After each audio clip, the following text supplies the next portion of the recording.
हे guys, तो आज की इस वीडियो में बात करेंगे क्लास 11 बायोलॉजी का chapter number, I don't know chapter number कौन सा, but this is chapter cell the unit of life. तो हम इस चैप्टर में सेल की ही बात करने वाले हैं। इस चैप्टर में सबसे पहले आपको बात बताई गई, इसलिए हम बात करेंगे कि पहला सेल कब डिस्कवर हुआ था। तो पहला सेल जो डिस्कवर हुआ था वो एक लिविंग सेल था, और वो किसने डिस्कवर किया था? फर्स्ट लिविंग सेल किसने डिस्कवर किया था? That was discovered by Anton von Leeuwenhoek.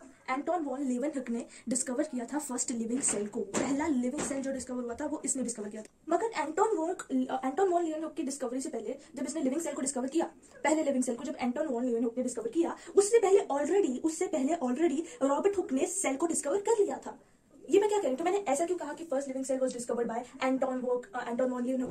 मैंने ऐसा इसलिए कहा क्योंकि first living cell Anton von Leeuwenhoek ने डिस्कवर किया था। जो डेड सेल है वो डिस्कवर किया था लिविंग सेल से भी पहले रॉबर्ट हुक ने। मतलब कि सबसे पहले डिस्कवरी हुई थी कौन से सेल की? डेड सेल की। फिर डिस्कवरी हुई लिविंग सेल की। तो डेड सेल की डिस्कवरी की थी रॉबर्ट हुक ने, एंड लिविंग सेल की डिस्कवरी की थी एंटोन वॉन लीवेनहुक ने। सेल की डिस्कवरी होने के बाद, जब सेल की डिस्कवरी होगी, चाहे जैसा भी सेल है, लिविंग या डेड, उसकी डिस्कवरी होने के बाद कि सेल नाम की भी कोई चीज होती है, उसकी डिस्कवरी होने के बाद आई सेल थ्योरी, जो कि किसने दी? दो साइंटिस्ट ने दी, शील्डन एंड शॉन नाम के दो साइंटिस्ट ने सेल थ्योरी दी। सेल के रिलेटेड एक थ्योरी दी जिसमें बहुत सारे पॉइंट्स आ जाते हैं सेल के बारे में। और मगर इन दोनों साइंटिस्ट ने जब ये सेल थ्योरी दी after the discovery of cell, उससे पहले ऑलरेडी इन दोनों साइंटिस्ट ने अपने इंडिविजुअली दोनों साइंटिस्ट ने खुद से प्लांट्स की बॉडी पे कुछ स्टडी की। शील्डन ने प्लांट्स की बॉडी पे स्टडी की और श्वान ने एनिमल्स की बॉडी के ऊपर स्टडी की before they both gave the cell theory. दोनों ने इकट्ठे सेल थ्योरी बाद में दी, उससे पहले ऑलरेडी इंडिविजुअली इन दोनों ने प्लांट्स और एनिमल्स की बॉडी के ऊपर स्टडी की। प्लांट्स की बॉडी के ऊपर स्टडी की शील्डन ने और एनिमल्स की बॉडी के ऊपर श्वान ने। सो पहली बात डेड सेल की किसने डिस्कवर किया? रॉबर्ट हुक ने। उसके बाद लिविंग सेल किसने डिस्कवर किया? एंटोन वॉन लीवेनहुक ने। उसके बाद शील्डन ने प्लांट्स के ऊपर स्टडी की और श्वान ने एनिमल्स की बॉडी के ऊपर स्टडी की। उसके बाद दोनों के दोनों साइंटिस्ट शील्डन एंड श्वान ने सेल थ्योरी दी, जिस सेल थ्योरी को फर्दर मॉडिफाई या अपडेट किया गया। इस सेल थ्योरी को अब, क्योंकि ये सेल थ्योरी मॉडिफाई होगी या अपडेट होगी, इसलिए अब इस सेल थ्योरी को हम सेल थ्योरी नहीं कहेंगे। Now this modified cell theory will now be called as, इस मॉडिफाइड सेल थ्योरी को अब हम क्या कहेंगे? इस मॉडिफाइड सेल थ्योरी को हम कहेंगे सेल डॉक्ट्राइन और cell principle. Before it was cell theory, now it is cell doctrine और the cell principle. What is the difference? Difference ये है कि सेल थ्योरी मॉडिफाइड की और हमें सेल डॉक्ट्राइन या सेल प्रिंसिपल मिल गया। अब इस सेल डॉक्ट्राइन या सेल प्रिंसिपल के अंदर क्या क्या पॉइंट्स आते हैं, ये सब हम देखेंगे। इसके बाद हमने देखना कि सेल थ्योरी या फिर सेल डॉक्ट्राइन के अंदर, सेल प्रिंसिपल या सेल डॉक्ट्राइन के अंदर क्या पॉइंट्स आते हैं। आगे बढ़ने से पहले मैं आपको एक ट्रिक शेयर करना चाहती हूँ। अगर आपको एग्जाम में कभी ऐसा लगे कि आपको जैसे 6 पॉइंट्स लिखने को बोले और आपको टोटल 6 पॉइंट्स याद नहीं आ रहे, आपको सिर्फ 4 पॉइंट्स या 3 पॉइंट्स याद आ रहे, चलो 3 भी छोड़ दो, 5 पॉइंट्स याद आ रहे, 1 पॉइंट याद नहीं आ रहा कोई लिखने के लिए, तो आप क्या करना, चलो अपने मार्क्स कम से कम कुछ तो आप प्रिवेंशन लोगे कि मेरे मार्क्स ना कटे, टीचर को ना पता चले कि इसने सारे पॉइंट्स नहीं लिखे हैं, क्योंकि टीचर इसके गिनेगा कि कितने पॉइंट्स लिखे हैं। अगर आपने सामने पॉइंट्स में 1 2 3 4 5 6 लिखा होगा, सामने दिख जाएगा भाई इसने 5 पॉइंट्स लिखे हैं, आपने जब काउंटिंग की होगी। अगर आपको याद नहीं आ रहा होगा तो आप सीधे एरो लगा देना या फिर डॉट्स लगा देना, 1 2 3 नहीं लिखना, ताकि टीचर को सामने से ना पता चल जाए कि, क्या पता अगर टीचर चेक ना कर रहा हो कि कितने पॉइंट्स लिखे हुए, टीचर को ना पता चले आपने कितने पॉइंट्स लिखे, अगर आपने एरो या डॉट डाले होंगे तो आप बच जाओगे, कहीं ना कहीं क्या पता आप बच जाओ। चलो अब ज्यादा बकवास बंद करते हैं और सेल डॉक्ट्राइन के अंदर जो पॉइंट्स आ जाते हैं उनकी बात करते हैं। तो सबसे पहला पॉइंट यहाँ पर यह आ जाता है कि सेल जो है, सेल डॉक्ट्राइन के अंदर सबसे पहला पॉइंट ये बताया गया कि cell is the structural unit of life. Cell life का स्ट्रक्चरल यूनिट है, यहाँ पे लिखा हुआ है cell is the structural unit of life. मतलब सिंपल बात है कि सेल जो बेसिक स्ट्रक्चर फॉर्म करता है लिविंग ऑर्गेनिज्म का, मतलब लिविंग बॉडी स्ट्रक्चर जो है, वो लिविंग बॉडी स्ट्रक्चर किस चीज की बनी होती है? बेसिक चीज जिसकी जो लिविंग बॉडी स्ट्रक्चर बना होता है, दैट इज सेल। एक लिविंग बॉडी स्ट्रक्चर को जो बेसिक चीजें होती हैं जो बनाती है, that is called as cell. उसके बाद cell is the functional unit of life, मतलब कि लिविंग बॉडीज के अंदर क्या होता है, सेल फंक्शन परफॉर्म करते हैं। Cell performs the function in living organism. उसके बाद nucleus, actually DNA controls the function of the cell. Nucleus controls the function of the cell, या फिर सीधे सीधे बोलूं, एक्चुअल बात करूं तो DNA present in the nucleus controls the function of the cell. ठीक है, वो एक्चुअली में कंट्रोल करता है सेल के फंक्शन को। ऐसा क्यों बोल रही हूँ, आप एग्जांपल देखो, यहाँ पर मैंने एक बैक्टीरिया के सेल की एग्जांपल आपको वहां पर लिख के दी है। बैक्टीरिया के सेल में पता है क्या होता है? न्यूक्लियस एब्सेंट होता है इन केस ऑफ बैक्टीरिया। बैक्टीरिया के केस में न्यूक्लियस एब्सेंट होता है, nucleus is absent in case of bacteria, and bacteria के सेल में न्यूक्लियस जो होता है वो एब्सेंट होता है। उसके अलावा न्यूक्लियस के अंदर जो प्रेजेंट, नॉर्मली न्यूक्लियस के अंदर प्रेजेंट जो डीएनए होगा, वो डीएनए बैक्टीरिया के सेल के अंदर प्रेजेंट होगा। तो मैंने यहाँ पर आपको बताया एक्चुअल में सेल के फंक्शन को कौन कंट्रोल करता है? डीएनए। तो डीएनए तो प्रेजेंट है ना बैक्टीरिया के सेल में, तो DNA will control the function of the cell, of the bacteria cell. Bacteria के सेल का फंक्शन कौन कंट्रोल करेगा? डीएनए कंट्रोल करेगा, क्योंकि न्यूक्लियस उसमें एब्सेंट है। ठीक है, तो डीएनए प्रेजेंट होना चाहिए, पहली बात। नेक्स्ट डीएनए के अलावा आरएनए और एंजाइम्स का भी यही फंक्शन है। एक्चुअल में तो डीएनए करता है, मगर आरएनए और एंजाइम्स का भी यही काम है कि वो सेल के फंक्शन को कंट्रोल करते हैं, सेल को कंट्रोल करते हैं। RNA and enzymes have the same function as in case of DNA, they also controls the function of a cell, RNA and enzymes. उसके बाद नेक्स्ट पॉइंट, मतलब न्यूक्लियस जो है ना, न्यूक्लियस की अगर बात करूं, ये बस सेल के ब्रेन की तरह है। जैसे हमारे अंदर जो प्रेजेंट ब्रेन होता है वो हमारे फंक्शंस को कंट्रोल करता है, वैसे ही न्यूक्लियस भी सेल के अंदर प्रेजेंट एक ब्रेन ही समझ लो, ब्रेन जैसा ही है। It is the brain of the cell. RNA और एंजाइम्स की भी बात होगी, और इसके अलावा आरएनए एंजाइम्स की बात होगी। केमिकल कंपोजिशन की अगर मैं बात करूं, सेल की केमिकल कंपोजिशन की, जितने भी सेल्स होते हैं ऑलमोस्ट हर एक सेल का जो केमिकल कंपोजिशन होता है ना, सब सेल्स का chemical composition is the same, सब सेल्स का chemical composition is the same, almost same होता है। ठीक है, chemical composition of all cells is almost the same. But यहाँ पर मैं आपको एक पॉइंट बताना चाहती हूँ। कुछ साइंटिस्ट शील्डन एंड श्रोन की बात करूँ ना, तो उन्होंने हमें क्या बताया, ये पॉइंट्स बताए सेल के रिलेटेड है ना, जिन्हें मॉडिफाई भी किया गया है ना। बट उन्होंने ये नहीं बताया कि भाई ये सेल कहाँ से आ रहा है, किसी ने भी नहीं बताया अभी तक हमें ना। हमें अभी रॉबर्ट हुक ने बताया कि डेड सेल, एक डिस्कवरी की डेड सेल की रॉबर्ट हुक ने, लिविंग सेल की डिस्कवरी की एंटन वॉन लीeuwenhoek ने, और बाकियों ने भी सेल के रिलेटेड बाकी चीजें बताई, आगे की चीजें बताई। उसकी पहले की चीजें नहीं बताई कि वो आया कहाँ से, what is source of cell, इसके बारे में किसने बताया, आया कहाँ से सेल। तो ये कोई बड़ी कुछ मैथ्स नहीं लग रहा है यहाँ पे, सीधी बात है। सेल्स जो होते हैं वो प्री एग्जिस्टिंग सेल से अराइज करते हैं, पहले से जो एग्जिस्ट करने वाले सेल्स हैं उनसे नए सेल बनते हैं।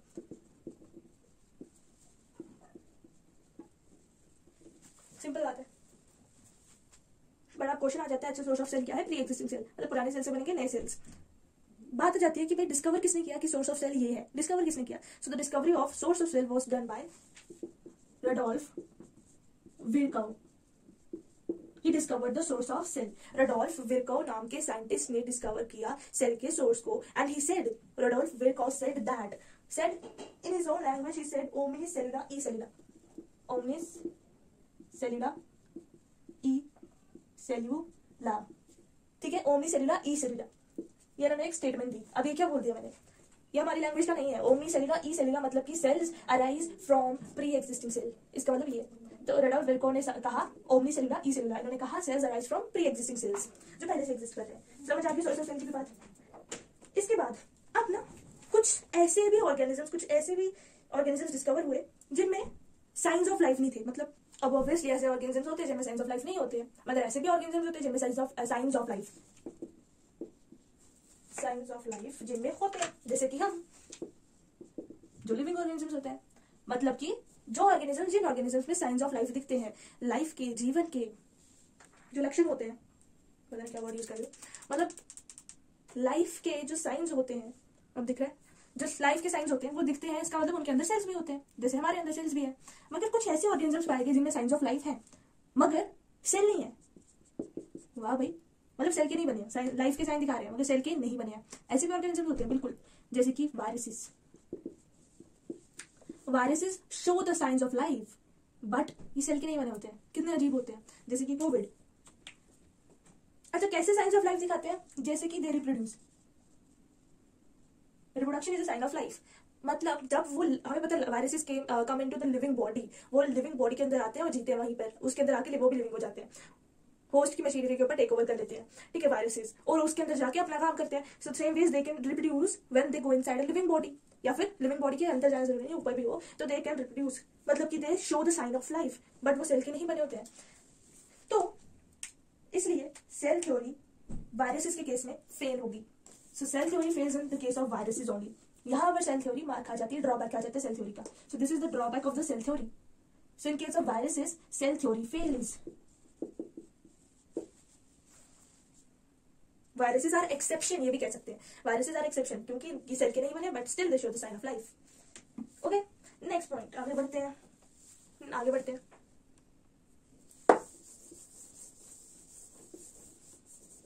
Next point, best source of the plant cell. अगर हमें प्लांट सेल के ऊपर स्टडी करनी है, प्लांट सेल के बारे में जानना है, प्लांट सेल के लिए जो बेस्ट सोर्स है, the best source of plant cell is so it is onion peel. अगर आपको प्लांट सेल के ऊपर स्टडी करनी है, so the best source of plant cell to study is onion peel. ये तो आपको कहीं से भी मिल जाएगा, है ना। Onion peel is the best source. जैसे कि आप इसके अंदर देख सकते हो प्लांट सेल के बारे में, इसको देखकर ओनियन पील के ऊपर स्टडी करके आप जान सकते हो। आप देखोगे जैसे प्लांट सेल्स में सेल वॉल इज प्रेजेंट, तो ओनियन पील के भी आउटर कवरिंग में cell wall is present. In the outer covering of the onion peel cell wall is present. But in the case of animal cell, हमने plant cell की बात की, but in the case of animal cell, अगर हम animal cell की बात करें तो in animal cell you will find that, जैसे कि ह्यूमन चीक्स की एग्जांपल ले ले, तो वो एक एनिमल सेल ही, हम के एनिमल्स की कैटेगरी में आ जाते हैं अकॉर्डिंग टू साइंस। एंड हमारे चीक्स के अंदर हम देख ले, अगर चीक्स के अंदर जो प्रेजेंट सेल्स है, चीक्स सेल, ह्यूमन चीक की सेल जो है, उनके अंदर आप देखोगे cell wall is absent. I mean to say that animal cell में cell wall is absent but cell membrane is present. ये एक बहुत कॉमन सा, बहुत आसान होता है हमारे लिए जानना। प्लांट सेल और एनिमल सेल के बीच का डिफरेंस ये जो है ना, ये हम सबको ही पता होता है। मैंने आपको बता दिया, कोई बड़ी हीरोपन नहीं की, क्योंकि हमें ऑलरेडी पता होता है कि प्लांट सेल के अंदर cell wall is present, animal cell के अंदर सेल वॉल इज एब्सेंट। उसकी वजह सेल मेम्ब्रेन ही प्रेजेंट होती है।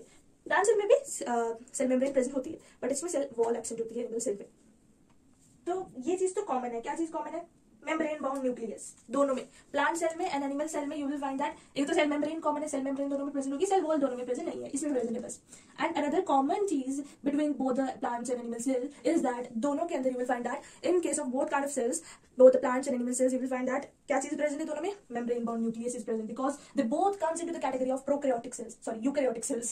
Eukaryotic cells are those kind of cells जिसके अंदर membrane bound nucleus is present. तो they both comes under, those plants and animal cells comes under the eukaryotic category. eukaryotic cells होते हैं दोनों cell, क्योंकि इनके अंदर membrane bound nucleus is present. nucleus के अराउंड proper membrane covering है। membrane bound nucleus is present in both the plants and animal cells. And दोनों की न्यूक्लियस में you will find that chromosomes, DNA and genes are present. ठीक है, ये सब चीजें न्यूक्लियस में, इनके न्यूक्लियस में प्रेजेंट होती है। So in all cells, by saying in all cells, I mean to say by plant and animal cells, in plant and animal cells membrane bound nucleus is present and this nucleus have chromosome, DNA and genes inside. ऐसा nucleus जिसके around membrane है and जिसके अंदर ये सब चीजें हैं, ऐसा न्यूक्लियस जिस सेल के अंदर होगा उस सेल को हम कहते हैं यूकैरियोटिक सेल। तो such cell is called as eukaryotic cell. Such cell is called as eukaryotic cell. So both plants and animal cells are eukaryotic cell. और अगर मैं बात करूं डीएनए और जीन्स की ना, एक्चुअली में ये क्रोमोसोम के अंदर ही प्रेजेंट है। ठीक है, DNA and genes, DNA and genes. I am sorry, मैं ये बात दोबारा रिपीट करना चाहूंगी, I am sorry for that अगर आप इरिटेट हो रहे हो, मगर मैं फिर भी बोलूंगी दैट यूकैरियोटिक सेल्स की एग्जांपल है प्लांट्स एंड एनिमल सेल्स। आप लिख देना, ठीक है, ब्रैकेट में, examples are plants and animal cells. अगर हम बात करें दूसरे काइंड ऑफ सेल्स की, they are the prokaryotic sales.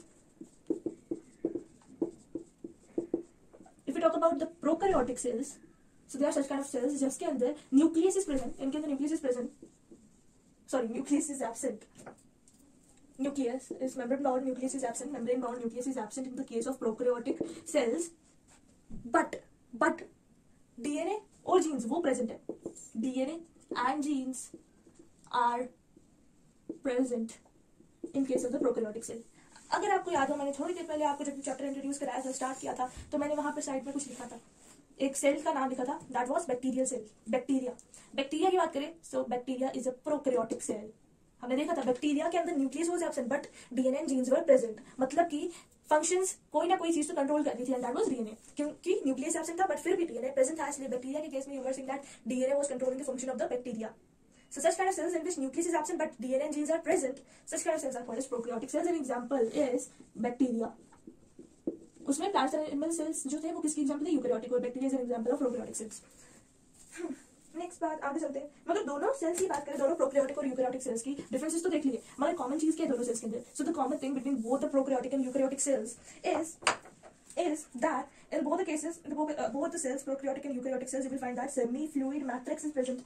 And that semi-fluid matrix which is present in both the prokaryotic and eukaryotic cell, that semi-fluid matrix which is present in the both prokaryotic and eukaryotic cell is called as cytoplasm. So you will find that cytoplasm is present in both the cases of eukaryotic and prokaryotic cell. In both the eukaryotic and prokaryotic cell, cytoplasm is common. दोनों के अंदर आपको cytoplasm semi-fluid matrix मिल जाएगा। Eukaryotic cell की बात करूं, nucleus के अलावा बाकी भी तो स्ट्रक्चर्स प्रेजेंट है। मानती हूँ कि यूकैरियोटिक सेल में न्यूक्लियस प्रेजेंट है, प्रोकैरियोटिक में एब्सेंट है, मगर सिर्फ न्यूक्लियस ही नहीं प्रेजेंट है यूकैरियोटिक सेल में, और भी स्ट्रक्चर्स हैं यूकैरियोटिक सेल के अंदर जो प्रेजेंट है, जिसके ऊपर हम बात करेंगे। पूरा चैप्टर यही है। पूरा चैप्टर क्या है? यूकैरियोटिक सेल्स की मेम्ब्रेन्स, जो सॉरी ऑर्गेनेलीज, सेल ऑर्गेनेलीज जो है, यूकैरियोटिक सेल ऑर्गेनेलीज मतलब कि सेल के अंदर प्रेजेंट जो भी चीजें हैं, ये सेल है, न्यूक्लियस, देखेंगे, और बाकी जो जितनी भी ऑर्गेनेलीज प्रेजेंट होती है न्यूक्लियस के अंदर उनकी भी बात करनी है। तो न्यूक्लियस के अलावा in case of eukaryotic cell सबकी एक एक करके प्रॉपर आपने देखना है, सबकी सब ऑर्गेनेलीज के बारे में आपने प्रॉपर बातें करनी है इस चैप्टर के अंदर, सेल के अंदर। तो यूकैरियोटिक सेल में न्यूक्लियस के अलावा many more membrane bound structures are present, जैसे कि गोल्गी बॉडी, ये तो आपको पता ही होगा, फिर भी बता रही हूँ। गोल्गी बॉडी, न्यूक्लियस तो देख लिया, endoplasmic reticulum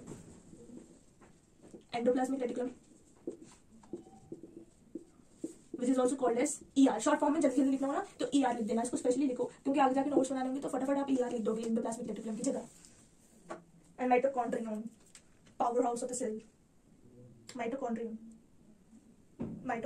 is also membrane bound structure, double membrane bound structure, देखेंगे कोई बात नहीं, आराम से देखेंगे, सबके बारे में पढ़ना है। Present in the eukaryotic cell, tension नहीं लो, सबके बारे में एक एक करके पढ़ेंगे, सबको देखेंगे, etcetera. All the structure are membrane bound, सबके आसपास मेम्ब्रेन है, चाहे एक चाहे दो, मगर मेम्ब्रेन तो है ही है। Golgi body, ER, nucleus, mitochondria. In case of eukaryotic cell you will find that इन सब स्ट्रक्चर्स के आसपास, न्यूक्लियस के इन सब के आसपास membrane is present. But eukaryotic cell में मेम्ब्रेन बाउंड ऑर्गेनेलीज के अलावा नॉन मेम्ब्रेन बाउंड ऑर्गेनेलीज भी आपको मिल जाएंगी। Non membrane bound structures are also found in the case of eukaryotic cell like ribosomes, and एक और है नॉन मेम्ब्रेन बाउंड और स्ट्रक्चर दैट इज सेंट्रोसोम, इनके बारे में भी हमने पढ़ना है, एक एक करके सबको देख लेंगे। राइबोसोम की बात करें तो they are present in every type of cell, चाहे वो प्रोकैरियोटिक हो चाहे वो यूकैरियोटिक हो। Ribosome, you will find that ribosome is present in every kind of cell whether it be prokaryotic और eukaryotic, remember that point. Centrosome की बात करें so they are present only in animal cells, मैं overall eukaryotic भी नहीं word use करूंगी, eukaryotic के अंदर भी they are present only in animal sales. Centrosomes are present in animal cells only.